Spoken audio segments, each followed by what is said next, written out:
One day my therapist asked me, what if discomfort is just the cost of admission to an interesting life? What might be on the other side of it? I'd never thought about this. I'd spent my life avoiding it. But I could picture something on the other side, and that was dancing. I didn't dance. I was shy. I grew up throwing parties for toys instead of people, and I envied anyone that seemed like they could move in a way that was carefree. It seemed like it was just impossible to learn. But I realized that I hadn't actually given it that much of a try. I hadn't been willing to be uncomfortable for long enough to find out what might come of it. So I signed up for some dance classes, and I went. And eventually I found myself being told to channel my inner invertebrate and move across the floor like a starfish for the next 45 minutes. I was still bad at dancing, but I kept showing up. And when David Bowie died, I put on my sparkle boots, and I went out, and I noticed all of those sad, beautiful freaks and saw that there was something deeply connected between shamelessness and fabulousness. I realized that it was less about gaining the moves and more about losing the shame. So as I practiced dancing more, I was still awkward and self-conscious and exposed, but also for moments, sometimes minutes, embodied, fabulous, and free. And I could switch back and forth between those feelings all night, kind of swimming from patches of one to the other, and sometimes both at once. And basically, I was uncomfortable for a while. I went to physical therapy for a long time at the same time, and I had spent 6.5 years on the Google shuttle using a laptop, and that left me with chronic pain that didn't go away when I got off the bus. And I had to relearn how to sit and stand and breathe. And the funny thing about relearning these things is at first, it feels really wrong to do it right. Eventually, it feels less wrong. But at first, it feels really uncomfortable to do what you're meant to do.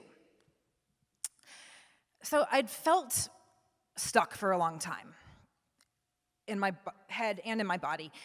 And eventually, I realized I was feeling less stuck. I was unsticking. I was learning that it's just unfolding.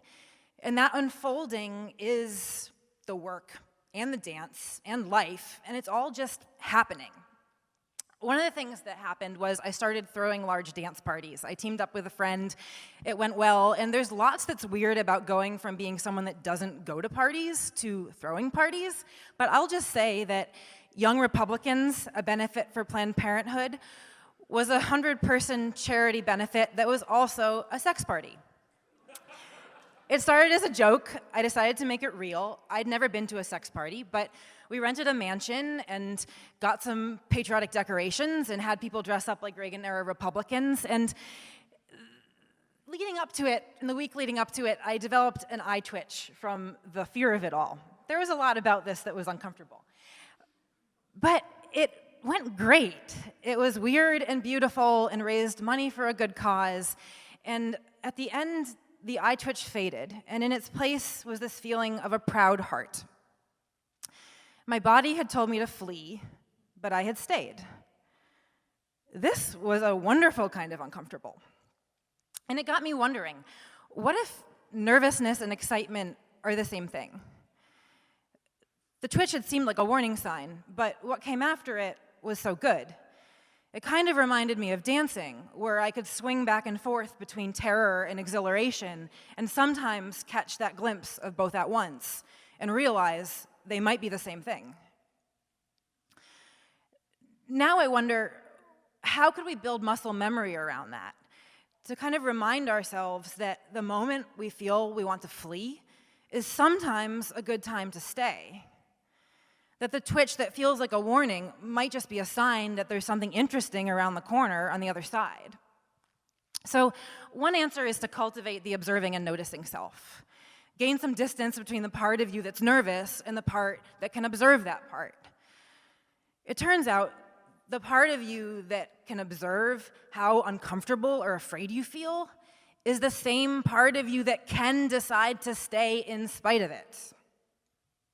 So, what I do now when discomfort inevitably arrives, what I try to do at least, is notice it, get curious, follow it, see where it leads, see where it goes. Try to find out what's on the other side of it. It turns out there might be something interesting on the other side of it. I think it's a place worth visiting, and we can go there together. Thanks.